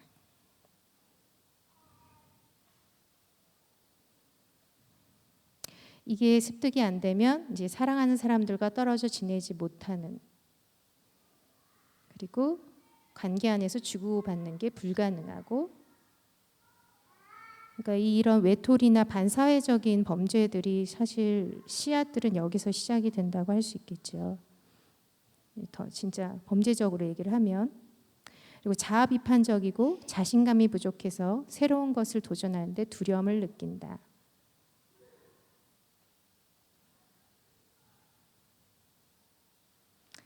사실 저희 아이들이 참 새로운 걸 도전하는데 어려움을 느껴서 제가 한때 좀 굉장히 어려웠었어요. 아마 뭐 기초신뢰도 그랬을 것이고 독립성에도 어려움이 있었을 것 같습니다. 아이들이 워낙 그렇게 부모의 저희 이성래 목사님이 저보고 헬리콥터맘이라고 한때 그러셨는데 어, 참 아이들을 하나님의 손에 맡기며 키운다는 것이 저한테는 참 쉽지 않았어요. 근데 제가 이렇게 실수하고 할 때마다 하나님이 저를 굉장히 많이 위로해 주셨고 또 제가 이렇게 받지 못한 것을 주려고 한 그 마음을 되게 위로를 많이 해주셨어요. 그래서 내가 받지 못했기 때문에 그런 걸 해주지 못하는 것을 너무 잘 아시고 위로해 주시고 저를 굉장히 많이 기다려 주시고 제가 이런 것들을 깨달았는데도 저는 쉽게 변하지 않더라고요. 근데 제 마음을 바꾸고 네 알았어요 하나님 이제 정말 그 사랑이 기반이 되는 것이 아이가 많습니다. 제가 계속 하나님한테 하나님 그래도 훈육이 해야 되잖아요 라고 되게 오랫동안 얘기했어요. 근데 하나님 맞아요. 사랑이 먼저예요. 그 단순한 대답을 하는데 되게 오래 걸렸거든요. 그때까지 하나님이 기다려 주셨어요. 너 이거 틀렸어 바꿔 이렇게 하시지 않으시고 제가 충분히 제 온 마음을 들어서 그것들을 내려놓을 때까지 기다려 주시고 저 연약함을 담당해 주신 그런 너무 좋은 아버지십니다. 제가 그러고 나니까 애들을 기다려주는 힘이 더 생긴 것 같아요. 왜냐하면 하나님 나를 되게 기다려 주셨으니까. 어떻게 보면 제게 부족한 면이 있고 그리고 아이들을 어떻게 보면 굉장히 힘들게 한 그런 면이 있는 거잖아요. 그런데도 하나님이 자녀로 저를 너무 불쌍히 여기시고 그리고 여전히 언제든 새 기회를 주길 원하시는 그런 아버지 마음을 제가 가슴 깊이 느끼니까 사실 그걸 이제 아이들한테 줄 수 있는 그런 엄마가 되더라고요. 자, 이래서 아이들이 무사히 학교로 들어갑니다. 또래 집단식인데요. 자, 이제는 진짜 엄마 손이 어쩔 수 없는 영역들이 있어요. 여러분 아시죠? 학교에 가면 얘가 뭘 어떻게 할지 다 간섭할 수가 없어요. 이제 진짜. 아이들한테 이 소속감이 너무 중요해지고요. 자기가 부모한테 배운 것과 다른 것을 하면서 아무렇지도 않은 애를 만나게 돼요. 너무 괜찮은 애를 만나게 돼요. 그럴 때 내가 노라고 할 수 있는 것인가? 이 소속감이 너무 중요한데 나 얘랑 친하게 지내고 싶은데 이 갈등들이 심화되죠. 친구들한테 용납받고 싶은 그 욕망이 굉장히 강해요. 근데 아닌 건 아니라고 얘기할 수 있는 그 용기, 그거는 바로 그 기초 신뢰에서 오는 거죠. 그리고 아까 말씀드린 독립성, 그 내면의 힘, 내가 사랑받는다는 확신, 그럴 때 노라고 할 수 있어요. 그리고 친구들과 타협해 볼 수 있는 그런 여지들이 생기죠. 그리고 쟤네 부모는 되는데 우리 부모는 안 되는 게 있어요. 쟤네 엄마는 되는데 우리 엄마는 안 되는 게 있죠. 그럴 때 뭐 그래 그럼 너 걔네 집 가서 살아 뭐 이렇게 하면 안 되겠죠. 너무 화가 나서 그럼 안 되는데 그게 아니라 아이들이 부모에게 그럼에도 불구하고 순종하는 것들을 이제 배워가면서 다른 거구나. 다를 수도 있는 거. 근데 애들이 부럽고 시기 나는 마음이 있을 수도 있고 잘못된 선택을 할 수도 있겠죠. 근데 계속되는 부모의 사랑 안에서 아이들이 돌이킬 수 있는 기회들이 굉장히 많아지고 경험하면서 배우죠. 엄마 말이 맞는 거구나. 그럼 이제 그거는 그 아이의 것이 되는 것이 더 이상 부모의 것이 아니라 그리고 이 추상적인 개념들을 계속 이제 더 배워가게 돼요. 근데 무조건 안 된다고 하면 정말 상처가 되겠죠. 그러면 이제 아이들은 자기 인격에 타협하지 않고 그리고 부모에게 순종하고 또래 집단의 압력에 저항합니다. 그리고 자기가 뭐가 공평한 건지를 생각해요. 그리고 인생이 언제나 공평한 게 아니잖아요. 불공평할 때 용서하고 사랑하죠. 근데 저희 아이도 참 그렇지만 이제 잘하는 친구하고 계속 비교하는 그런 부분들이 있어요. 그리고 잘하지 못할 것 같으면 아예 시도를 안 해요. 자기가 잘할 수 있는 것만 하려고 그래요. 그러다 보니까 굉장히 폭이 좁아지고 여러 경험을 못하는 그런 아픔들이 있죠. 근데 그 과정, 내가 잘하지 못해도 사람들과 함께하는 과정을 즐기는 법을 배워가도록 이제 기도를 하는데, 네, 그러한 것들을 누릴 수 있다면 아이들의 삶이 굉장히 풍성하겠죠. 근데 이 자신감을 습득하지 못하면 나중에 사회적으로 서투르거나 사회적 상황들을 두려워한다. 이런 부분들은 다 어른이 됐을 때 열매를 말하는 거예요. 제가 여기 적어놓은 것은 이제 어른이 됐을 때 쉽게 압박을 받거나 압박을 주고 자기만의 의견이 없거나 다른 사람에게 자신의 의견을 강요하거나 둘 중에 하나죠. 또 새로운 도전을 받아들이기를 어려워하거나 과도한 성취를 통해 과도하게 보상하려 한다. 이런 것들을 보시면서 나의 연약한 면이다 생각하시면 이런 부분에서 좀 기도해 보시는 것이 필요할 것 같아요. 시간이 많이 지났네요. 10대 시절하고 우리 기도할게요. 10대는 한마디로 이때는 잔소리를 하지 말아야 되는 때입니다, 여러분. 아이들을 그냥 신뢰하고 믿어주는 게 굉장히 필요한 때예요.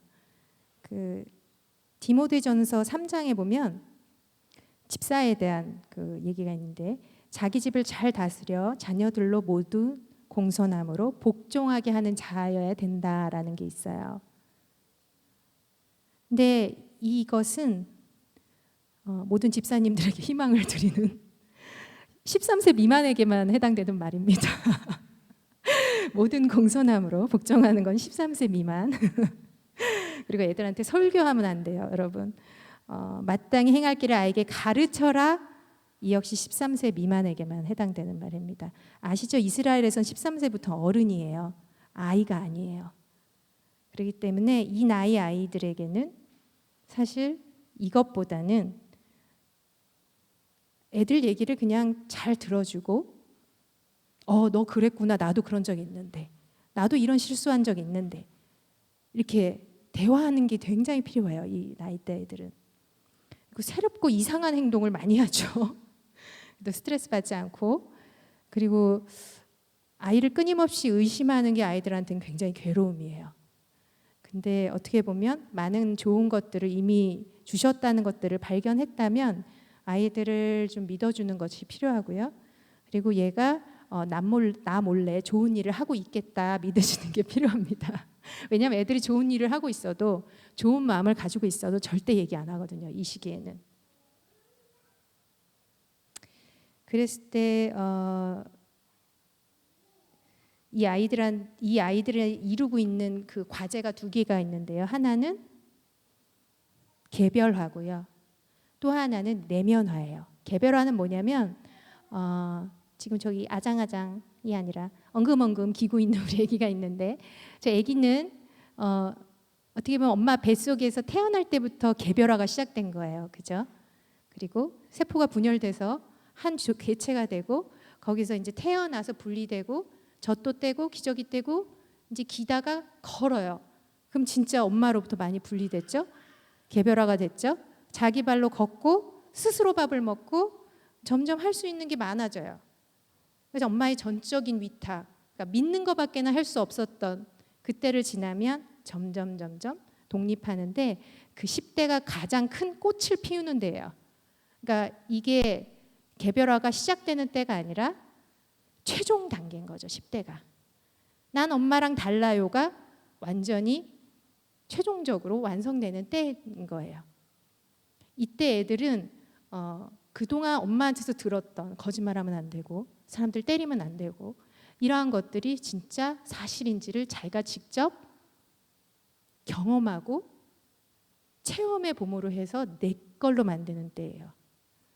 그러니까 애들은 어떻게 보면 때려도 봐야 되는 건가요? 저희가 그러지 않기는 바라지만 이런 갈등들을 통해서 정말 때리고 싶을 때 이걸 참아보는 이런 과정들을 통해서 이게 얼마나 가치 있는 건지를 시험해보는 때예요. 그것을 내면화라고 합니다. 그래서 이게 내면화가 되면 더 이상 엄마 아빠가 얘기해서 목사님이 전도사님이 얘기해서가 아니라 내가 옳다고 믿어서 하나님을 예배하는 게 내가 감사하고 기쁘고 필요하다고 생각해서 그것이 하나님과 관계 맺는 방법이라고 생각해서 믿어서 하는 거예요. 뭐 하루아침에 하는 게 아니라 이 내면화의 과정, 10대의 그것들을 거치고 이제 어른이 되는 것입니다. 그래서 10대에 순응하는 애들, 공부만 열심히 하는 애들 보면 우리 굉장히 부러워하잖아요. 근데 어떻게 보면 그게 조금 위험할 수도 있어요. 다 그렇다는 것이 아니라 순응만 하는 10대로 제가 만들 뻔했다는 생각이 많이 들어요. 아이들한테 노라고 하지 못하는. 지금 저희 아이도 여러 가지 부딪히면서 배워가고 있는데 제가 이런 것들을 알고 아이를 볼 때마다 아이에게 이런 부분이 아직 부족하구나. 과정의 그 실수들과 힘든 것들을 감당하고 이렇게 해가는 것들을 힘들어하는구나. 이런 것들을 볼 때 어느 부분을 기도해야 될지 좀 알게 되고요. 만약에 이제 진짜 수능만 하다가 이런 내면화나 개별화를 거치지 못한 어른들은 늦은 개별화라는 것들이 있어요. 실제로 이런 것들을 겪는 분이 있는데 너무나 뭐 예를 들어서 목사님의 딸로 이런 예를 이렇게 들면 안 되겠다. 아주 신실한 크리스찬의 딸로 이렇게 잘 자란 것 같은데 갑자기 뭐 이혼하고 싶다, 다른 남자랑 데이트하고 싶다, 뭐 담배를 피고 싶다. 그러니까 우리나라에서는 그렇게까지 표현하는 분들을 저는 아직은 잘 못 봤지만 실제로 그런 자기가 해보지 못한 그런 것들을 해보고 싶다고 이렇게 하는 분들이 상담이 필요할 때가 있어요. 이런 분들은 이제 늦은 개별화를, 그러니까 늦은 사춘기를 겪는다고 저희들 많이 얘기하죠. 그것처럼 늦은 개별화를 겪는 분들도 있습니다. 자, 그래서 오늘 이 시간을 통해서 어떻게 보면 우리가 교회 안에서 애들을 잘 키워서 순종하고 말씀을 사랑하고 예배하도록 애들을 참 가르치고 기도를 많이 하고 또 이 교회에서 특별히 아이들에게 그렇게 잘하고 계신 걸로 믿는데요. 저희 함께 아이들에게 진정 필요한 것에 더 포커스를 맞추는 그런 어떻게 보면 사도적인 삶, 아이들에게 그 초대교회의 권능과 그 복음의 능력들을 보여줄 수 있는 그런 삶들을 나누는 부모들이 되기를 바랍니다. 우리 아이들에게 진정 필요한 것은 무엇인가? 그러니까 함께 있어주는 누군가의 사랑, 그리고 이해, 물론 하나님의 말씀, 그리고 용납, 그리고 기도예요.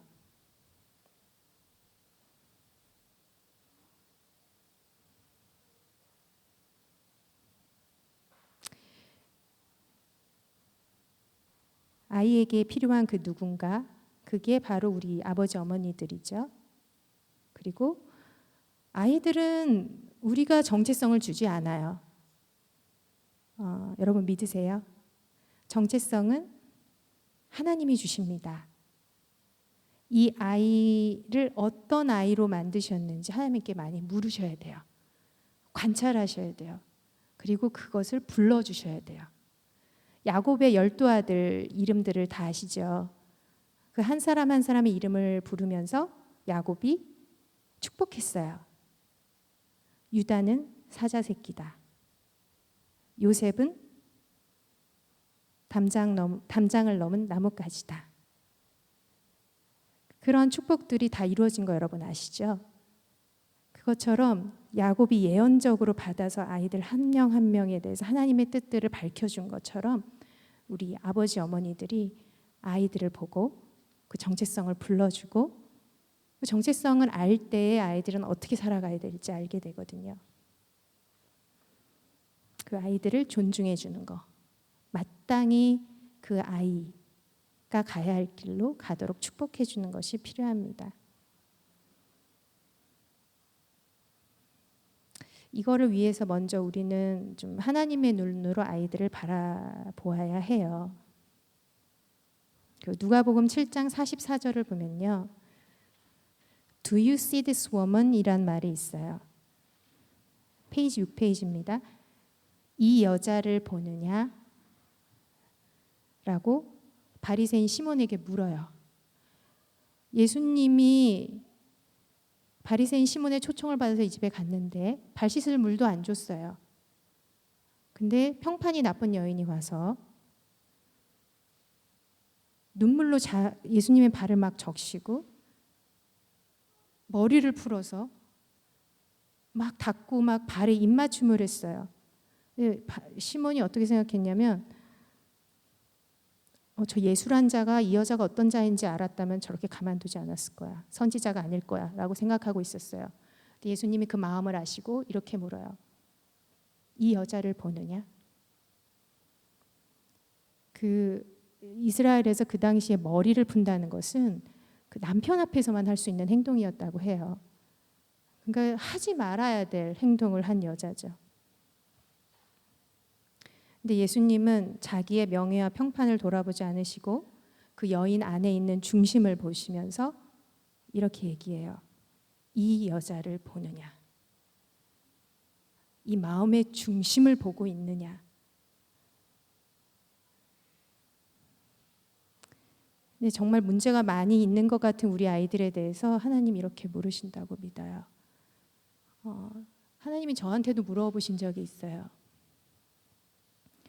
저희 딸이 굉장히 예민한 애였는데 생일 잔치만 가면 상처를 받고 돌아왔어요. 애들이 많이 있는데 자기 뜻에 맞아서 놀아주는 애가 없다고 그랬어요. 근데 얘가 워낙 좀 예민한 애다 보니까 저는 생일 잔치를 보내놓으면 저는 좀 쉬는 거예요. 그랬는데 저 멀리서 애가 오더라고요. 저 멀리서 애가 오는데 제 마음이 다시 상하는 거예요. 멀리서 봐도 표정이 상했어요, 얼굴이. 그러고 나면 집에 오면 저한테 얼마나 많은 불평을 쏟아놓을지 제가 뭐 놀아주는 애가 없었고 얼마나 재미없었는지 아냐며 막 그럴 거라는 거죠. 그걸 제가 아니까 제 마음이 상하면서 아휴 저거를 내가 또 어떻게 해야 되나 이러고 있는데 정말 하나님이 제 어깨를 치시는 것 같았어요. 야, 이러시는 거예요. 그래서 네? 이랬더니 넌 제가 보이니? 라고 말씀하셨어요. 그러면서 뭐라고 하셨냐면 아이고 눈물이 갑자기 나네. 제가 생각이 되게 바른 애야 라고 저에게 얘기하셨어요. 그러니까 제가 얼마나 많이 가르쳤겠어요 걔를. 그러니까 생각이 되게 바른 애인 거예요. 바르고 좋은 게 뭔지 알아요. 그러니까 친구들한테도 사이좋게 놀아야지 하는 애인 거예요. 근데 친구들 사이좋게 안 놀죠. 누가 사이좋게 놀아요.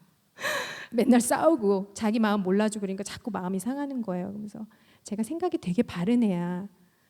그러니까 그 말 뜻은 이제 그만 가르치라는 거예요. 하나님이. 뭐가 옳은지 걔가 이렇게 오면 제가 어떻게 하냐면 그래 유진아 맞아. 근데 뭐 애들은 어쩌고 저런데 그래서 막 가르쳐요 제가. 하나님이 그거 그만하라는 뜻인 것 같더라고요. 생각이 되게 바른 애야. 근데 제 마음이 되게 상해 있다. 제가 걔 마음을 못 보는 거예요. 걔가 잘못 생각한다고만 생각하는 거예요. 계속. 걔 생각을 바꾸면 좀 불평도 없어지고 얼마나 이런 모든 상황이 감사한 줄 알 거야 라고 저는 생각하고 있었던 것 같아요. 제가 교사니까 그런 것도 있지만 근데 하나님이 제 마음이 너무 많이 상해 있어. 그래서 애가 왔을 때 제가 가르치지 않고 안아줄 수 있었어요. 그게 속상했겠다. 근데 제가 그게 그렇게 안 되더라고요. 그래서 하나님이 개입하셔서 저로 하여금 아이를 보도록 해주셨어요. 아이를 보냐고 이렇게 물어주셨어요. 근데 이 말씀이 진짜 있었네요. 이 바리새인 이윤경은 그래서 회개했다는 아름다운 이야기입니다. 이런 율법적 관점을 버리고 우리가 은혜와 자비로 계속 회개하는 그런 그 부모가 되기를 바라고요. 필요하다면 정말 이 아이들을 위해서 기도해야겠죠. 우리 성장 단계에서 뭐가 필요한지. 아이들은 아직 우리 권위 아래 있으니까요. 우리가 대리회개하고 아이를 위해서 축복하고 제일 중요한 거는 어떻게 보면 연약함을 담당해 주는 건 것 같아요. 근데 이 아이들이 우리를 떠났을 때 자기 연약함이 드러나잖아요. 저는 알 거라고 믿어요. 아, 그동안 나의 연약함을 우리 부모님이 담당해 준 거였구나. 그러면 이제 하나님과 대면할 수 있는 마음의 힘이 저는 생길 거라고 믿어요. 그리고 하나님과 대면할 수 있을 거라고 믿고 기도하고 있습니다. 아이들 죄성에 너무 압도당하지 마시고 하나님도 놀라지 않으십니다. 그리고 내가 이래서 애가 이래 계속 정죄받지 마시고 정죄받으실 때 다시 하나님 앞에 잘잘못을 떠나서 하나님께 돌이키고 용서를 구할 때 하나님이 계속 저희 마음을 씻어주세요. 아담과 하와가 정말 완전한 부모 아버지 밑에서 있었잖아요. 자유의지로 하지 말라는 걸 선택했어요. 그러니까 정말 완전한 아버지 밑에서 돌봄을 받았던 아담과 하와도 그랬을 텐데 저희 아이들도 그럴 수 있습니다. 다 저희 잘못이 아니에요. 복음인가요? 자, 단지 문제를 고치고 아이를 고치려고 하지 마세요, 여러분. 저처럼 됩니다. 이러면서 네, 아이들 마음과 연결되려고 먼저 해주셨으면 좋겠어요. 하나님이 기초 신뢰를 회복하고 성정 발달을 회복시키시도록 우리가 계속 그분을 초청하는 거예요. 그리고 저도 지금 하고 있는데 아이가 이렇게 독립성에서 노라고 말을 하지 못했던 그런 때가 있었다면 노를 할 수 있는 기회를 주셔야 돼요. 근데 잘 안 돼요. 너무 어렸을 때부터 이게 이렇게 됐기 때문에 근데 하나님께 계속 기도하면서 자기가 뭐를 결정할지를 계속 이렇게 격려해주고 새로운 일을 할 수 있게 계속 이제 축복해주고 이렇게 하는 것들이 필요하고요. 제일 중요한 것은 부모인 우리가 먼저 여러분 비행기 타시면 응급 상황에 산소 공급기가 탁 내려오잖아요. 거기 그림을 이렇게 한번 안내서를 보시면 애를 먼저 해주라고 안 나와요. 내가 먼저 이렇게 한 다음에 아이를 해주라고 나옵니다. 여러분 내가 먼저 살아야 됩니다. 내가 먼저 산소를 공급받고 아이한테 끼워줘야 돼요.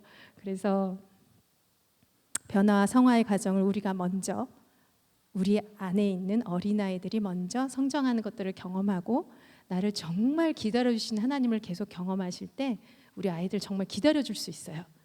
저희한테 필요한 건 그건 것 같아요.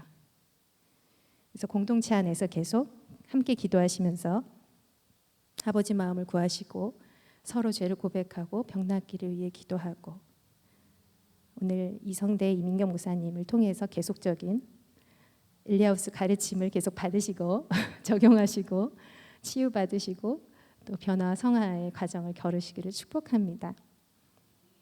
아멘. 제가 좀 오래 해서 죄송하고요. 기도하고 마칠게요. 하나님 감사합니다. 한 사람의 인생을 저희가 다 이해할 수는 없지만 정말 하나님의 은혜와 공급 그리고 세세하신 간섭이 아니면 저희가 참